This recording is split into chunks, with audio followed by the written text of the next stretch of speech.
Alright, Shalom. First and foremost, want to give all honor, glory, and praise to Yahweh, Bahashim, Yahweh Shai, Bahashim, Rakwakadash. Double honors to the elders of Great Millstone, and peace and salutation to the brothers that are doing this work in true sincerity. And we're going to jump right into the scripture. This is Matthew 24 and verse 14. And it says, these are the words in bread, the words of Yahweh Shai. And it says, in this gospel of the kingdom.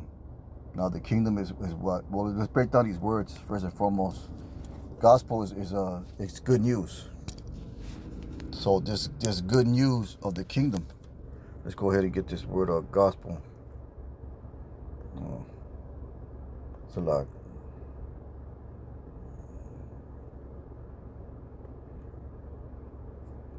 This word gospel. This gospel. It says a good message. That is the gospel. Good. A reward for good tidings. Good tidings. The glad tidings of the kingdom of Yahweh soon to be set up, and subsequently also of Yahweh Shai, the Messiah, the founder of this kingdom. After the death of Mashiach, the term comprises also the preaching of Mashiach Yahweh Shai as having suffered death on the cross, procured eternal salvation for men in the kingdom. And those men are first and foremost the elect, then the Israelites. So the gospel is the good news of the kingdom of the Most High on earth. You know, with Yahweh Shai being the supreme ruler, you know, on earth of this kingdom, and also the elect. It says, in this gospel shall be preached. This gospel of the kingdom. So this is what it's about. It's the gospel of the coming kingdom, which excludes these heathen nations, which excludes these Edomites, because it's not good news for them. You know, Scripture talk about, woe unto you that desire the day of the Lord. You know, so you have Christianity. You know, they're speaking about how this war in Iran is going to promote or encourage the coming of the Lord. What they think the Lord is. You know, who they call Jesus Christ. You know, that's they see this as a spiritual war, as a holy war, so to speak. You know, just like you know, you have these Islamic extremists. You know, when they was in Afghanistan and Iraq and over there, things like that, they viewed that as a holy war, a war against good and evil. And Iran views it that way too. You know, there's YouTube videos and Instagram shorts and all that show America as being evil because it is evil, and satanic because it is satanic. America is evil and satanic. You know, so this is the gospel of the good news of the kingdom. And this is what brothers been preaching. It started with the elders, apostles of Great Millstone, you know, going back 30 years ago, 30 plus years ago, up to this present day and age, man. It says, and this gospel of the kingdom shall be preached in all the world for a witness unto all nations, and then shall the end come, a witness or a warning. You know, the job of the watchman, you know, to warn, you know, to promote and speak of the Lord's judgment upon earth for all the wicked and the 2/3 of our people. It says, and then the end shall come. So that's where we're at right now in the timeline of biblical prophecy. You know, we're at the end. You know, we just had the Passover yesterday, and brothers was in the spirit of you know, like we always are. You know, this could be the last Passover. You know, and to tell you the truth, man, you know, I really hope so. I don't know, I really hope so. You know, the bitterness was of the herbs. It was extra bitter this time around, man. That final going through of things. You know, you can liken it to the time that we're heading into. You know, that bitterness is gonna really excel, but there is hope. There is a kingdom coming after taking that bitter pill, so to speak. It says, in this gospel the kingdom shall be preached into the world for a witness unto all nations, and then the end shall come. When ye therefore shall see the abomination of desolation spoken of by Daniel the prophet, that's going into something else, but that's the point right there. The point right there, because is this gospel being preached unto all the nations, man, and evil coming upon the earth. Evil meaning bad times.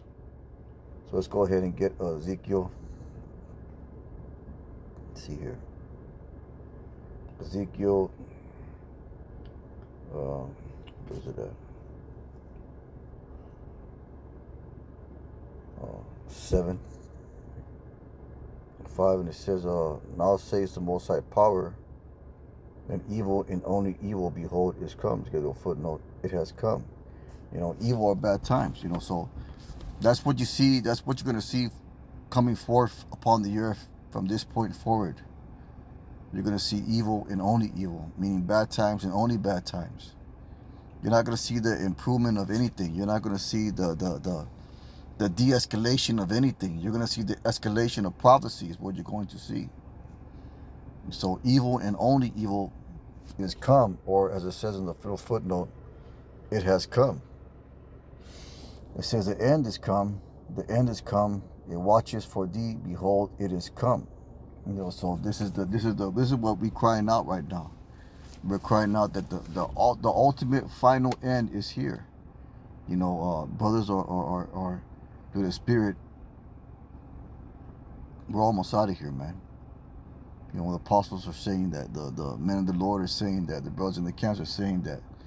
Even people in the world, they're saying that, man.